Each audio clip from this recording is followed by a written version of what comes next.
మన పార్టీ నుంచి ఈ రాష్ట్ర ప్రజలు పడుతున్నటువంటి ఇబ్బందులు అనేక రకాల కారణాలలో చూస్తున్నటువంటి అనేక కారణాల దృష్ట్యా మన వాణిని ప్రజల తాలూకు వాణిని కౌన్సిల్లో వినిపించేటువంటి నాయకత్వం అంతైనా అవసరం అని చెప్పి అందరం కూడా ఏకాగ్రహంతో అన్నయ్యని మేము ప్రతిపాదన చేయడం, దాన్ని మన రాష్ట్ర అధ్యక్షులు కూడా అన్నయ్యని అభ్యర్థిత్వాన్ని ఖరారు చేసి ఆ రోజు సాయంత్రం కల్లా ప్రకటన చేసినటువంటి విషయం మీ అందరికి కూడా ప్రసార మాధ్యమాల్లో చూడడం జరిగిందని చెప్పి మీ అందరికీ మనవి చేస్తూ, మరి ఈ ఎన్నికల్లో ఏ విధంగా ముందుకు పోవాలి, గెలిపే లక్ష్యంగా మనందరం ఏ విధంగా కలిసికట్టుగా ఒకే కుటుంబ సభ్యుల్లా ఈరోజు సార్వత్రిక ఎన్నికలు జరిగిన తర్వాత ఎమ్మెల్సీ ఎన్నిక జరగబోతూ ఉంది. మనకున్నటువంటి స్థానిక సంస్థ స్థానాల్లో మనకున్నటువంటి బలం స్పష్టంగానే కనిపిస్తూ ఉంది. మనందరం ఐక్యంగా ఉండి ఈరోజు మొట్టమొదటిగా మాడుగుల, చోడవరం ఈ 2 నియోజకవర్గాలకు సంబంధించి ఇక్కడ సమావేశాన్ని ఏర్పాటు చేసి ఎవరైతే ఎంపీటీసీలు ఉన్నారో, జెడ్పీటీసీలు ఉన్నారో, పార్టీకి ముఖ్య నాయకులు ఎవరైతే ఉన్నారో వారందరూ కూడా కార్యక్రమానికి హాజరు కావాలని చెప్పి ఆ కార్యక్రమానికి నేను కూడా వస్తాను. ఈ ఎన్నిక ఎంత అవసరమో, మన మీద ఎంత బాధ్యత ఉంది, ఈ విషయాలన్నీ కూడా స్వయంగా నేనే వారందరితో ఒక పరిచయ కార్యక్రమాన్ని ఏర్పాటు చేసుకొని నేను మాట్లాడతానని చెప్పి అన్నయ్య నాతో ధర్మశ్రీ గారితో వెంటనే మాట్లాడినప్పుడు తప్పనిసరిగా కార్యక్రమాన్ని ఏర్పాటు చేస్తామని చెప్పి చెప్పడం, ఆ కార్యక్రమానికి మీరందరూ కూడా హాజరవడం, ఈరోజు మన పార్టీ బలపరిచినటువంటి అభ్యర్థిగా అన్నయ్య కూడా ఈరోజు ఇక్కడికి వచ్చినందుకు ప్రత్యేక స్వాగతం సమాజం తెలియజేస్తూ, అలానే ఈ కార్యక్రమంలో మనతో పాటు పాల్పంచుకోవాలని, ఎన్నికల్లో నా వంతు కూడా కాస్త సమయాన్ని వెచ్చిస్తానని చెప్పి అన్నయ్య పిలువగానే ఇక్కడికి వచ్చేసినటువంటి కన్నబాబు గారు, మాజీ మంత్రి కన్నబాబు గారు కానీ, ధర్మశ్రీ గారు కానీ, ఎమ్మెల్సీ గారు వచ్చారు, ఎమ్మెల్సీ గారు కానీ, వేదిక మీద ఉన్నటువంటి మాజీ ఎమ్మెల్సీ సూర్యరాజు గారు కానీ, ఇక్కడ మొన్నటి వరకు ఇన్ఛార్జిగా పనిచేసినటువంటి మాజీ జిల్లా పార్టీ ప్రెసిడెంట్ అప్పలనాయుడు గారు కానీ, వేదిక మీద ఉన్నటువంటి జడ్పీటీసీలు, ఎంపీపీలు, సీనియర్ నాయకులు, వేదిక మీద ఉన్నటువంటి రేపు ఓటర్గా ఓటు వేసేటువంటి శక్తి సామర్థ్యాలు కలిగినటువంటి ఎంపీటీసీలు, జడ్పీటీసీలు, వీళ్ళని వెనుకొని ముందు నడిపిస్తున్నటువంటి గ్రామస్థాయి, మండల స్థాయి నాయకులు అందరికి కూడా, పాత్రికేయ సోదరులకు కూడా నా హృదయపూర్వక నమస్కారాలు. నాయకులందరినీ అందరి తాలూకా అభిప్రాయ సేకరణ చేసి మన అధ్యక్షుల వారు అభ్యర్థిత్వాన్ని ఖరారు చేస్తారు. ఇది మన పార్టీ కాదు, ఏ పార్టీ అయినా అంతే. అవతల పార్టీ కూడా నిన్న నుంచి మల్లగొల్లలో పడుతున్నారు ఎవరు పెట్టుకోవాలి, అది వాళ్ళ ఇష్టం. పేరు సత్యవామి పేరు కానీ కనిపించగానే వాళ్ళు ఒక్కసారి ఉలిక్కిపడి దాన్ని జీర్ణించుకోలేక, తట్టుకోలేక తప్పుడు సంకేతాలతో మరుసటి రోజు మళ్ళీ పక్క జిల్లాను తీసుకొచ్చారు.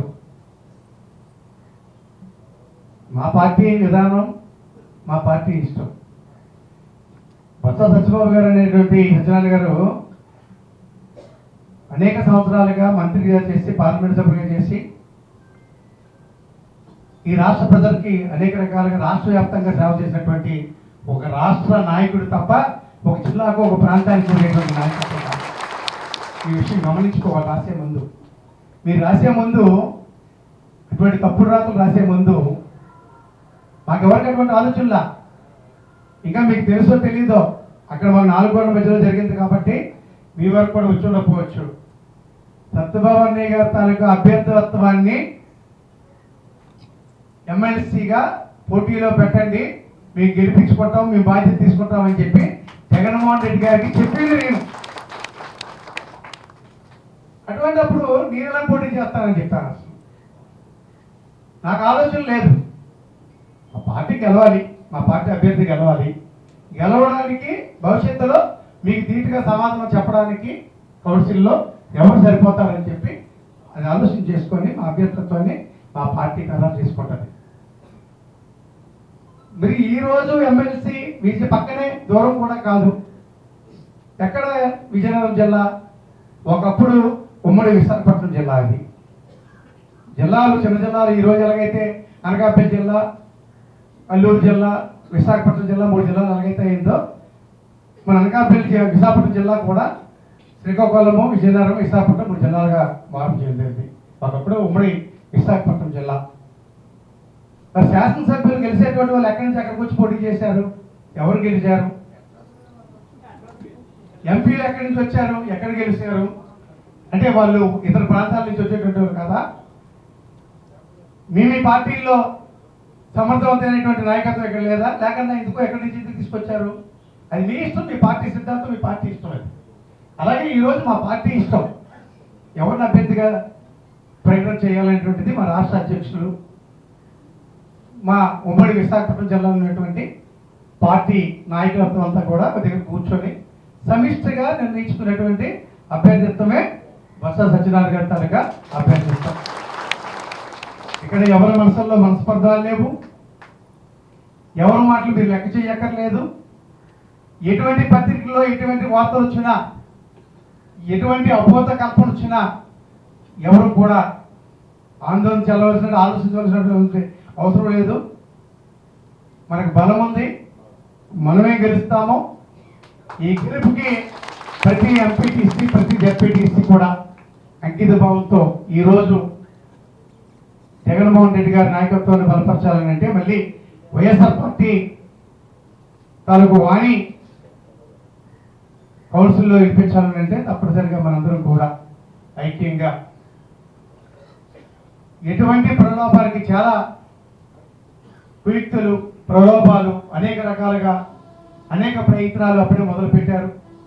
వాటన్నిటికీ కూడా మన ఓటు మన బొత్స సత్యనారాయణ గారికి వేసి వారికి తగిన విధంగా సమాధానం చెప్పేటువంటి పరిస్థితి ప్రతి ఒక్కరు కూడా బాధ్యతగా పనిచేసేటువంటి ఆలోచన ప్రతి ఒక్కరు కూడా చేయాలని, అందుకే మొదటిసారి మాట్లాడిన తర్వాత రెండోసారి మాట్లాడకూడదు, ఇందాక నా మాటలో క్లుప్తంగా మాట్లాడదామనేటువంటి విషయాన్ని మరిచాను. అందుకే ఈ విషయాన్ని చాలామంది చాలా రకాలుగా మాట్లాడవచ్చు. ఎందుకంటారంటే, ఏమి మీ ముచ్చాలు అడిగితే బాగుంది కదా, ఊరినే మన మీద వ్యాపారం ఉన్నట్టు ఏం కాదు. అది మనలో చిచ్చు పెట్టి రకరకాలుగా క్యాస్ట్ వారిగా, మరో రకంగా స్థానికత్వం మీద రకరకాల కారణాలతోని వాళ్ళు మాట్లాడతారు. మనం ఇష్టపడినప్పుడు, మనం ప్రకటన చేసుకున్నప్పుడు, మన చేతుల్లో పెట్టేటప్పుడు మనం గెలిపించుకోవాలనేటువంటి ఆలోచన మనకుండాలి. కానీ ఆ పత్రికలు రాశారు, వేరే పత్రికలు రాశారు, రోజుకొక రాస్తారు, ఇంకా రాస్తారు, ఇంకా చూపిస్తారు. ఇక్కడ ఎవరు ఏం మాట్లాడకపోయినా రకరకాలుగా మాట్లాడారని చెప్పేసి మాట్లాడతారు. ఏమో పట్టించుకోవాలని అవసరంలా, చదివామా పక్కన పెట్టామా, టీవీలో చూసామా మర్చిపోయామా, అంటే మనకు కల్పించిందల్లా మన అభ్యర్థి గెలిపే లక్ష్యంగా మనం కూడా పనిచేయాలి. ప్రతి ఒక్కరు కూడా చేతులు జోడించి హృదయపూర్వకంగా